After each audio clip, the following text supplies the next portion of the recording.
Hi guys, my name is Amy and I live in Nova Scotia, Canada, and I've really enjoyed watching a lot of different vlogs lately, a lot of different kinds of vlogs lately.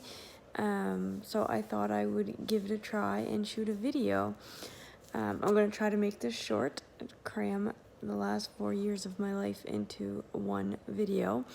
But essentially, I've been going through a lot, including infertility and loss, and then infertility again.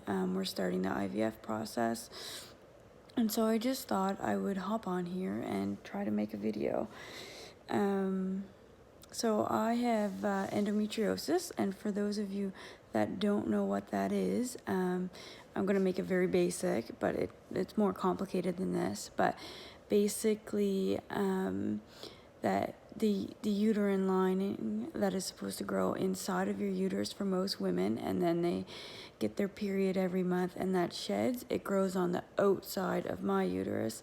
And what happens is, month by month that happens, it builds up, and it actually can end up fusing your kind of pelvis and your uterus to your organs and your bones and really anything that's in that direction, and it is known to cause infertility. So I have known, or it's been suspected, that I've had endometriosis since I was a teenager. It's very painful, especially at that time of the month, and I'm not talking just your regular period cramps. I'm talking you can't function, can't go to work those days. And so there is no cure per se. There's a lot of hormonal treatments, but a lot of those hormonal treatments consist of birth control type treatments, hormonal, where you basically want to stop that process from happening. So that's kind of how I was dealing it for years and years and years. And then me and my husband decided that we were going to try to get pregnant. We knew we would have difficulty from the endometriosis, so we started early, and I went off that hormonal pill that was kind of keeping it at bay, and we decided to start. So we started trying in May, 3 years ago,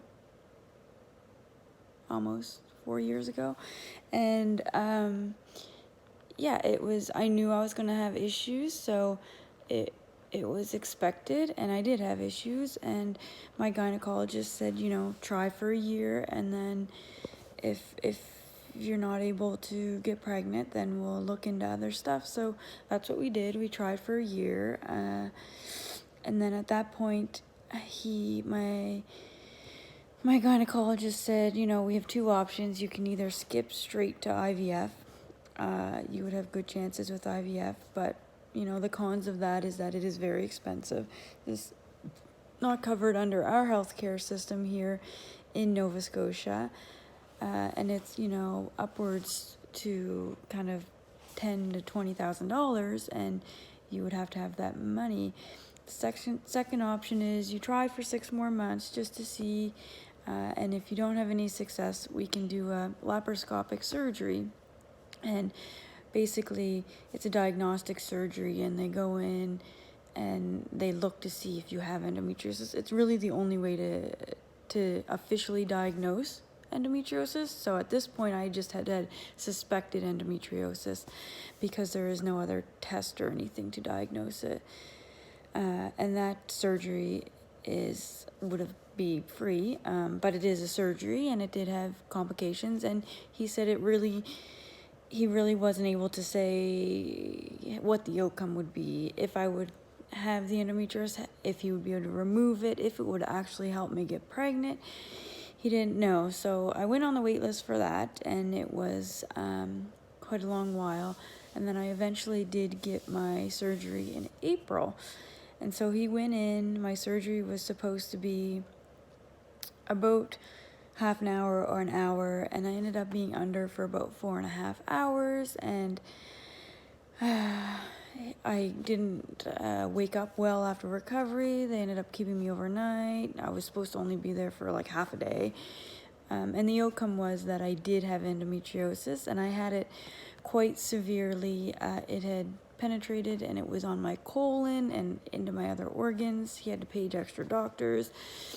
So he was able to take out what he could take out, but there was definitely some that got left behind because they were too close to very important organs, and he didn't want to, cause any other issues. So, but that was great. I stayed the night. Everything seemed great.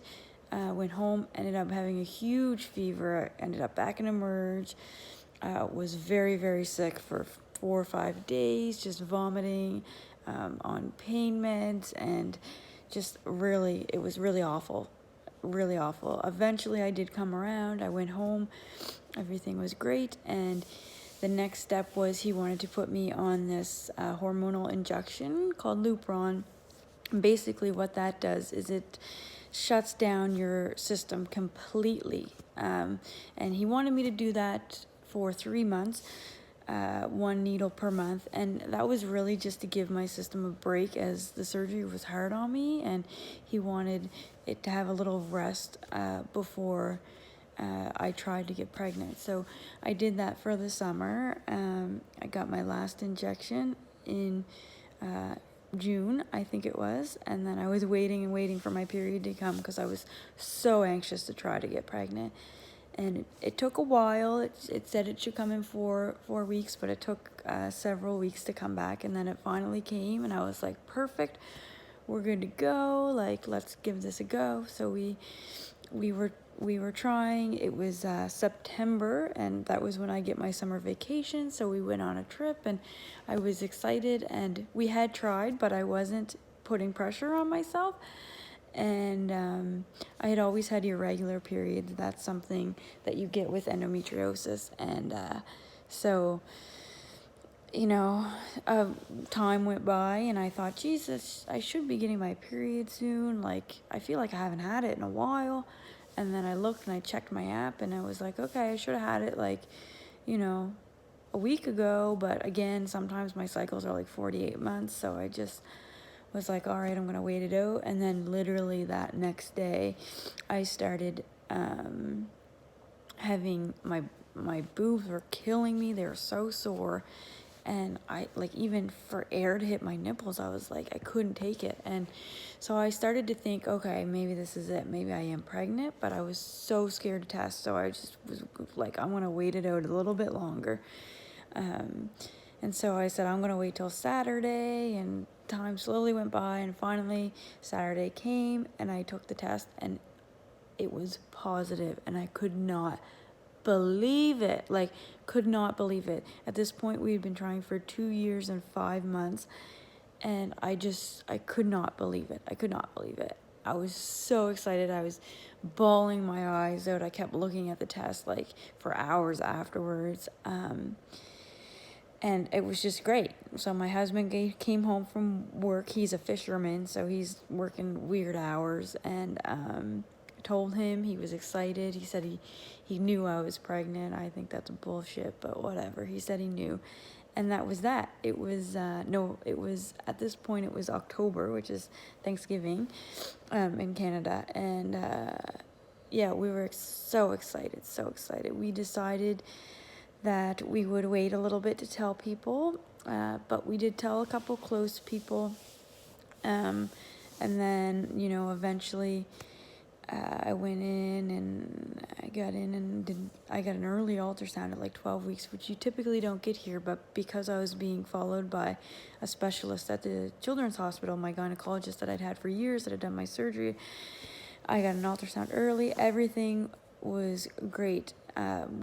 We told our parents, and when I was 11 and a half weeks, I think it was, we posted we put our Christmas tree up, and we had little ornaments, and we posted, and, everybody was so excited. Like, I was beyond excited. I was so, so excited. And then, so the time finally came. We got to our 20-week ultrasound, and my husband was coming, and this would have been the first appointment that he actually came to, and we were pumped, so excited. So we went in, we waited, we did the ultrasound, and everything was like really, really good. And you know, the technicians, they can't tell you anything, and because they're not allowed, which is fine.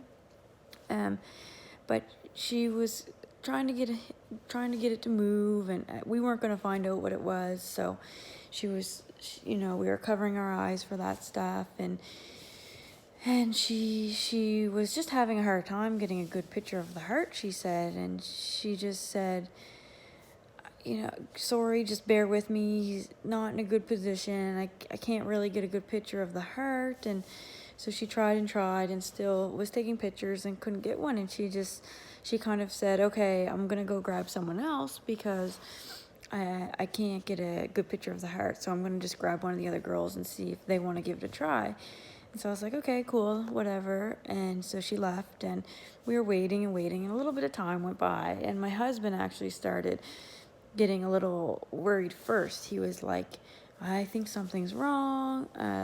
This is what happens in movies. Like, they leave you in the middle of your ultrasound, and then all of a sudden someone comes in and gives you this terrible news. And I was like, oh, it's fine, Corey, calm down.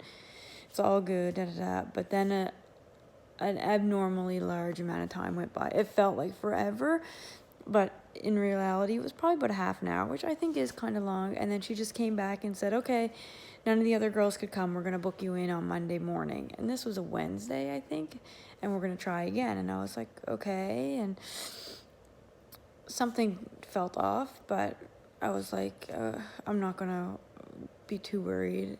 They probably found a marker for Downs or something like that. It's serious, but it's not that serious kind of thing. And so we went home, and I texted a couple of my friends that had kids, and you know, they said, oh, I'm sure it's fine, and I wouldn't worry about it. And you know, I went to work and told a couple people, and some of the girls at work were like, oh yeah, that happened to me.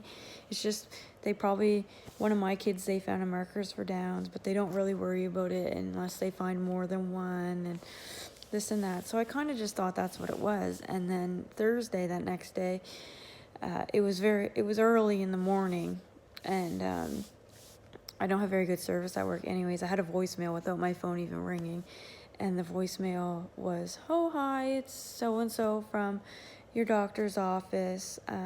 He wants to book you in first thing tomorrow morning at 8 o'clock if you could come in. And I just was like, oh, that's not good, because I had just seen him like 3 days before the ultrasound, so I wasn't due for another visit for 4 weeks.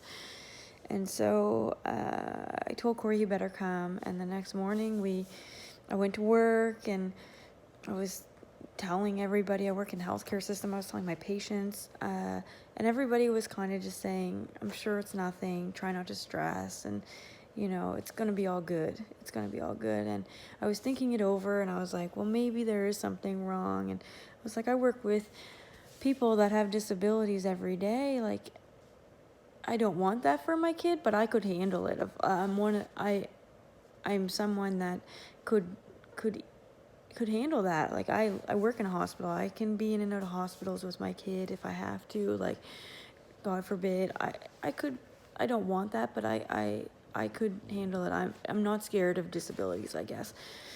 And so I left my stuff at work, my purse and stuff, and I just went to the appointment, and we waited. I was very anxious. I was like extremely anxious, waiting. And then we finally got in, and my doctor, I love my doctor, he just said, hey, we found some stuff. He said, I'm just going to shoot it to you straight. He said, it's not good. The baby's heart is essentially not grown. There's many congenital heart defects, and I don't even know what this means at this point, but it's very serious. It's very, very serious. He said if your baby lives, it's going to need multiple surgeries, and that's even if he lives. And so he said, I'm sorry, like, it's Friday, I know. And he said, they called me and there was no one there that could sit with you, and I just didn't feel comfortable. I've known you for a long time, and I wanted to have to tell you this in person. He was really great, and he said, unfortunately, it's the weekend, so you have to go home and think about this all weekend, and you're going to be here all day Monday and Tuesday. You're going to get a fetal echo, you're going to meet with a cardiologist, and that's kind of how that's going to go. So of course we were devastated. Of course it was like life shattering. It was really, really life shattering. My husband was still extremely hopeful that everything would work out. I think I knew that this was not going to be good. No matter, it just was not. I knew it was going to have a bad ending, and it did have a bad ending. I delivered our stillborn son at 22 weeks. Well, almost 22 weeks. It was 21 and 4 days. So, and he was perfect on the outside, but that heart that he had just couldn't survive, and so that was extremely difficult. It's when someone tells you that, you don't think about how you're too far along to have this baby kind of pass on its own or naturally, or even with medication. I know that sounds terrible, because I do believe that miscarriages are probably terrible. I've never suffered one, but I have many friends that have.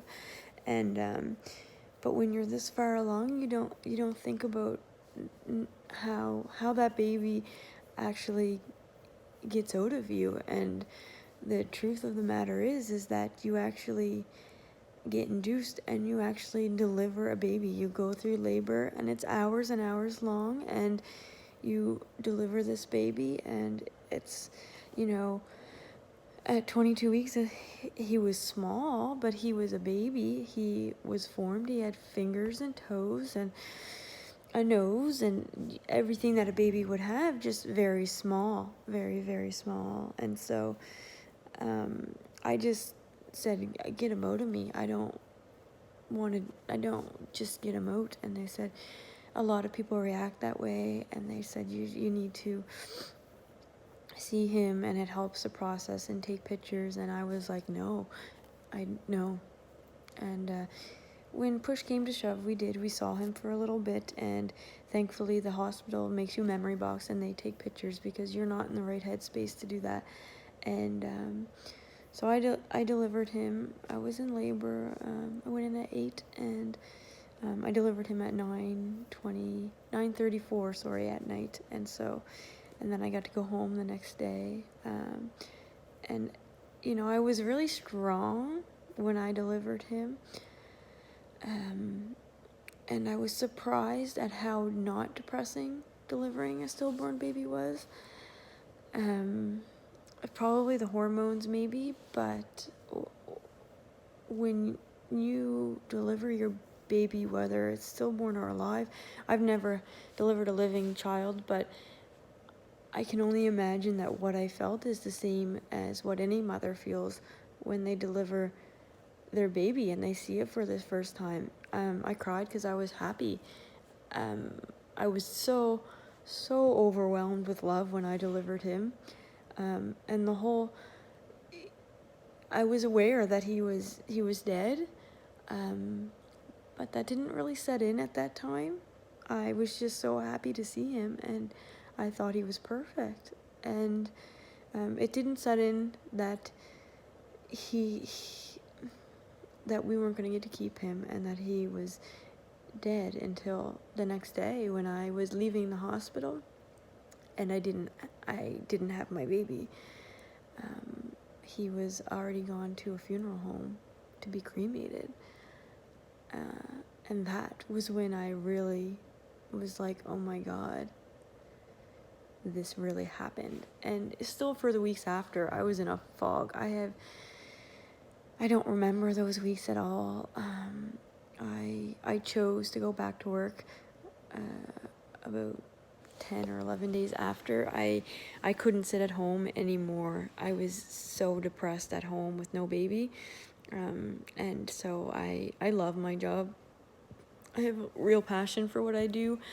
And so I went back to work, and my coworkers were so supportive, and my patients were so supportive, and everything, you know, was I was surrounded by the right people at work.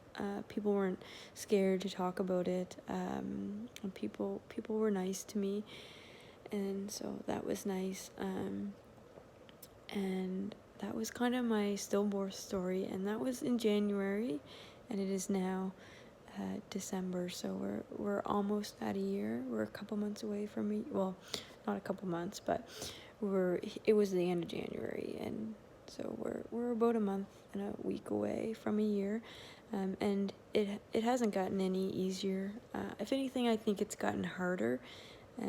Christmas is coming. I miss him very much, and I don't know how this holiday is gonna go, but we will see how it pans out.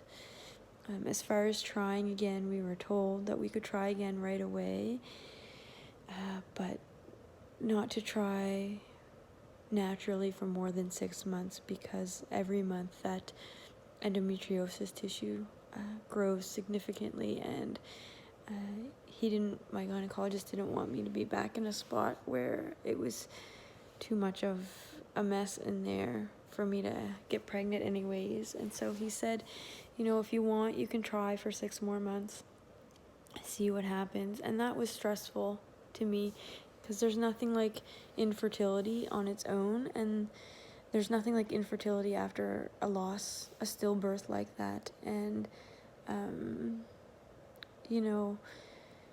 it was when we were trying before we had our little boy. His name was Kelvin. I had some anxiety, and it was a little stressful, but I was able to manage that. But after losing Kelvin, I could not manage that anxiety. So we tried ovulation tracking, which I hadn't done any of that before, because I didn't want my stress levels up. But we did ovulation tracking. We tried, all these things you read online with pineapple cores and different nuts and different pregnancy like lubricants, and we did it every second day for 2 weeks in that window. It was like so stressful at the time, and the 6 months came and we didn't get anywheres. We never got pregnant, and so we went to the fertility clinic, and the fertility doctor there said the chances were extremely slim that we would get pregnant after reading about my diagnostic surgery and how bad and how severe and deep my endometriosis was. She said she was shocked I even got pregnant in the first place. So we are now starting the IVF journey, but that's long for me. I wish it was shorter, but it's not. I have to take this Lupron medication to suppress my system for months before. And so that's where we're at right now. I'm getting a monthly needle to suppress my system, and then hopefully here in a week or 2 weeks, I will take a medication that will start my period, and then I'm going to call the clinic, and then hopefully I get started on my daily stims and stuff. And I don't know exactly a whole lot about IVF, so it's a journey, and we're gonna learn. But I'm hoping that it works. It's my husband has been working like crazy trying to get the money to pay for it, and I'm just finding as time goes on, it's very difficult to have infertility and to go through a stillbirth, but to go through both just seems cruel and unfair. And I'm at a point now where anybody else that I've met that have gone through a stillbirth or a loss, they didn't have infertility as well. So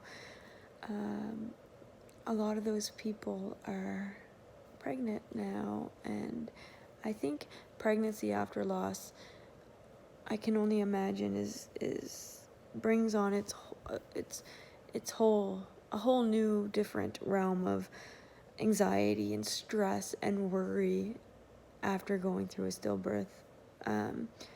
But I think infertility after loss too is extremely difficult.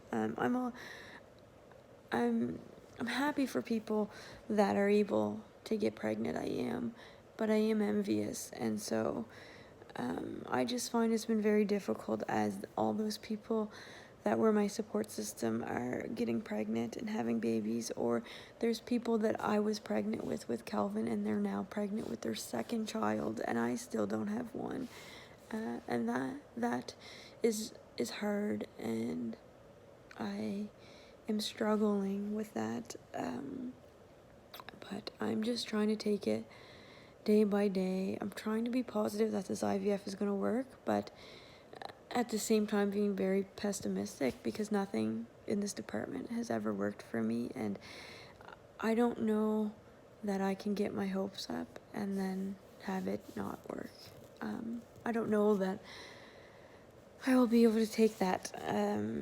So that's kind of where I'm at. That's kind of what I will be talking about a lot on this blog, or vlog, I guess, because it's a video.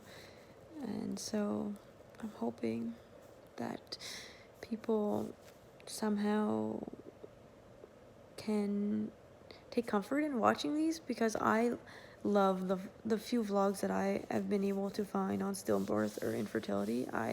I do love them. They make me feel like I'm not alone, that there's other people out there that are going through this, and sometimes that's all that you can do to feel even a little bit better, is to know that you're not alone, even though you really do feel very, very extremely alone through infertility and through loss.